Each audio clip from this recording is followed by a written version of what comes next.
the Niners side Fred Warner, and it brought up a lot of feelings about DeForest Buckner. And a lot of people were saying, like, see, it's more reason that they should have signed Buckner. He's just like Warner. And I think, well, I'll let you take it the rest of the way, Vish. Yeah, so if you remember, we had this conversation. So there's really two backdrops to this conversation. I'll give them real quick just for the sake of context so people know where we're coming from. And the first one is we had this conversation maybe, I want to say 1 month ago. We talked about all the 49ers moves under the Kyle Shanahan, John Lynch era, what they should have done differently, what was the correct answer, all of that. And we talked about re-signing DeForest Buckner. And I said I still believe they made the right decision signing DeForest Buckner, but then I brought up the fact that I also thought at the time that they shouldn't re-sign Arik Armstead either. And I wanted to continue that conversation. And the only reason why is because you and I met for the first time in person this weekend. That's right. And the only time we talked about football is we were mostly talking about his Kia Stinger. It is really as beautiful. As we actually did mostly not talk about football, to our credit. Yeah. Yeah. We talked about football once in the night. And the one time we talked about football was, for whatever reason, it was DeForest Buckner and Arik Armstead. Actually, I know for what reason. A lot of you guys might know Jamal Armstrong, who's in this comment section. He also met up with us. Yes. He asked you about Buckner because he said that still pisses me off that they didn't re-sign Buckner with this Warner deal, this exact thing. And that's where I then brought up why I would not have signed either. So going with that. You're cool with them trading Buckner. I mean, I feel like there's an argument on the 49ers' favor that they did the right thing, and we can talk about that later. But your point is that it wasn't an either or. The signing Armstead is far less defensible. Yeah. Like, I think paying Buckner was trading Buckner was a great move. I think drafting Kinlaw at 13, I think it's great value. I really do. I just don't see why you sign Arik Armstead, even though he's an extremely good player. I'm not doubting that. I'm just going to talk a little bit of financials. So, again, before I get into this, the best conversation about this exact thing, it was on Mina Kimes' podcast, a guy named Coach Voss, football coach who loves Bill Belichick, Vic Fangio, studies them a ton. He broke down this entire topic and my thoughts on it better than I ever could. So you definitely should listen to that because he'll break down why you don't pay any defensive lineman. I'm not there. I think there's only a specific style of defensive lineman you pay. But without further ado, let's get into why I don't think they should have paid Arik Armstead. So for me, when you're paying NFL players, like highly paid players, right, the first thing you start off with is, I think, in my opinion, you want to pay guys who are transcendent at their position. So, Aaron Donald's, Jalen Ramsey's, I'd say Fred Warner fits within this category. I think especially defensive players. Myles Garrett fits in this category. Just guys that are just way better than everybody else at their position.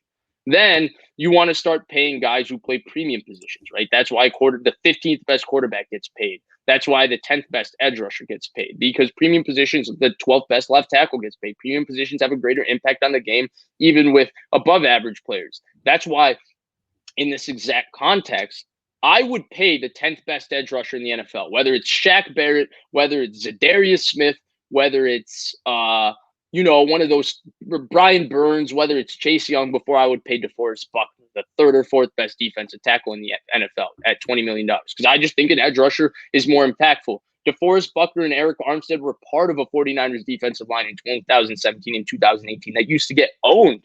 That used to get zero pressure on the quarterback. You add in Dee Ford and Nick Bosa, and both guys, DeForest Buckner was already a hell of a player, had another hell of a season, but it was a more impactful season thanks to those two players. And Arik Armstead, who was a good player who struggled to finish plays, all of a sudden had 10.5 sacks in a season, right? Mm-hmm. And so that's where, I look at the Dee Ford contract in contrast to this entire conversation. And Dee Ford's injuries are obviously the biggest impediment. But if you looked at Dee Ford's talent and said, pay him $17 million a season, I'm okay with that because I think Dee Ford changes the game that much. I mean, you can look at the Niners defensive line splits, even with Bosa, Armstead, and Buckner, who are all way above average at their position.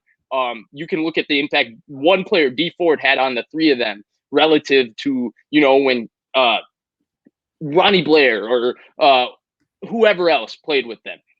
My second argument is I think interior defensive linemen or guys that get pressure in from the interior are a little more dime a dozen in the NFL, especially if you have special edge players. I love the way DJ Jones has played for the 49ers last 2 years. I think he's been above average. I thought Kevin Givens played really well last year. I'm high on Javon Kinlaw. Zach Kerr was just signed, and he's a good player. He's a good player against the run, and he's very okay against the pass. Maurice Hurst has big-time talent. So that's 6 guys that just named on this roster to me that are serviceable as interior defensive linemen. None of them are as good as Arik Armstead rushing inside. And Armstead will make a bigger impact rushing inside. The thing is, paying Armstead $20 million to me limits your flexibility in terms of your secondary. And that's where the second part of this argument gets to. Currently, the 49ers basically have one starting level corner, that a guy that started consistently, and that's Verrett, and played like a starter consistently, right? Mosley, we believe that can be that guy, but Mosley had some poor games last season. Ambry Thomas is a third-round rookie who didn't play in 2019. Then you're left with Dante Johnson's, Diamador Lenore's, not guys you really look at as with the expectation to start. Well, if you're not paying Arik Armstead $20 million, and this is what Coach Voss talks about, right? You don't pay a defensive lineman. Instead of paying Arik Armstead, not this year, he's still at $12.5 million. The second part of his contract, which is where he reaches the $12 million, even though cap goes up, even though Trey Lance's deal goes up, you're still paying Arik Armstead a giant sum of money, which I'm sure another team would have paid him. But if you let another team pay him and you go and you get another solid defensive line type, you have a highly paid defensive line coach. The star of your defensive line is Bosa, not Armstead. So he can be the highly paid guy. Last year, Fred Warner showed that even with a defensive line that doesn't always get pressure, when you have the coverage ability between Warner, Jimmy Ward, and Jason Verrett, you can do a lot of creative things on defense. That's what the Patriots have shown for years, which is why they won 2 Super Bowls after trading Chandler Jones. Shocking, right? One of the best edge players in the NFL. And so if you can be creative with your defense and how your defense covers, you can do things like that. And that's where you already have a Bosa. That's where if you don't pay him and you get a starting caliber corner next to Jason Verrett, you add a little more depth. All of a sudden, I think what your defense can do and how your defense plays changes. And that's why, to me, even though Arik Armstead is a hell of a football player, I'm not here to discredit him as a football player. He just happens to be the title of this conversation because we're talking 49ers.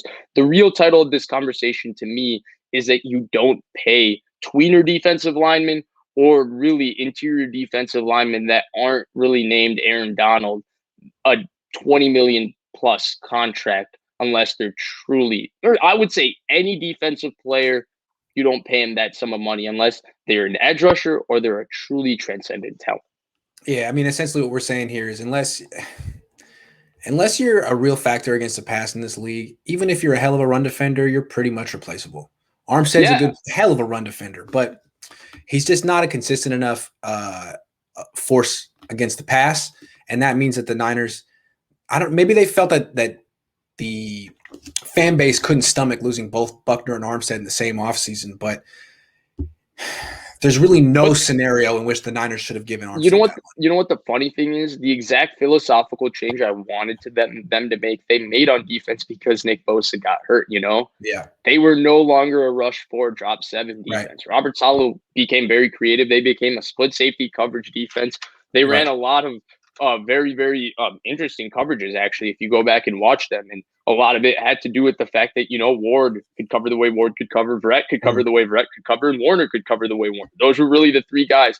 And so if you look at that exact same situation, at least we have the bias of knowing Bosa was hurt. But if you look back and just imagine if instead of paying the sum of money to Armstead, they dished out and maybe signed another corner, they might have had a top 3 defense in the NFL last year. And that's nothing against Armstead, who's still a hell of a football player. It just means that I'm telling you, basically, this is what it comes down to.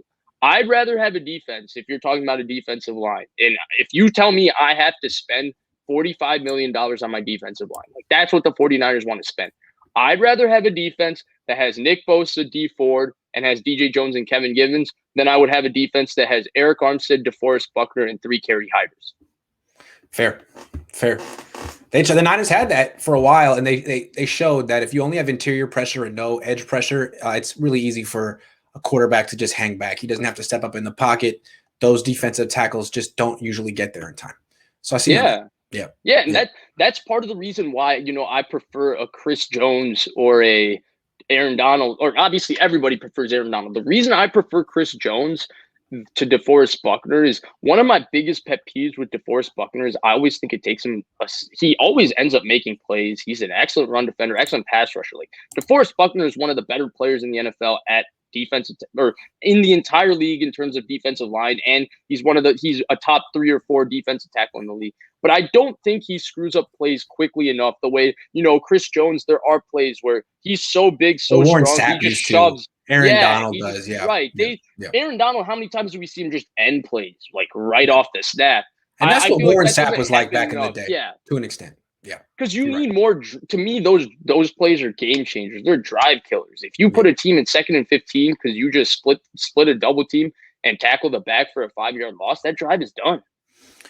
Okay, real quick, because we got to wrap up soon, but we have a couple of questions. Vince says, well, hold on, before I get to that, I guess the main takeaway here is that while most people feel the major mistake was trading Buckner, what you want to say is the major mistake, that was actually defensible. The major mistake was signing Armstead. That did not need to happen. Did not need to happen. And it's I wouldn't call it a mistake because Armstead's a really good player, but I would call it. I think that it was. That's the questionable decision. I think it was an opportunity. It was an opportunity. Yeah. Okay.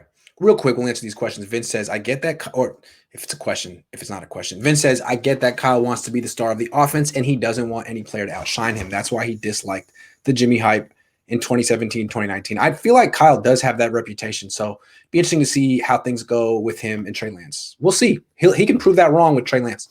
Be interesting. We'll see. Hard to say. But yeah, I can see why you would come to that conclusion.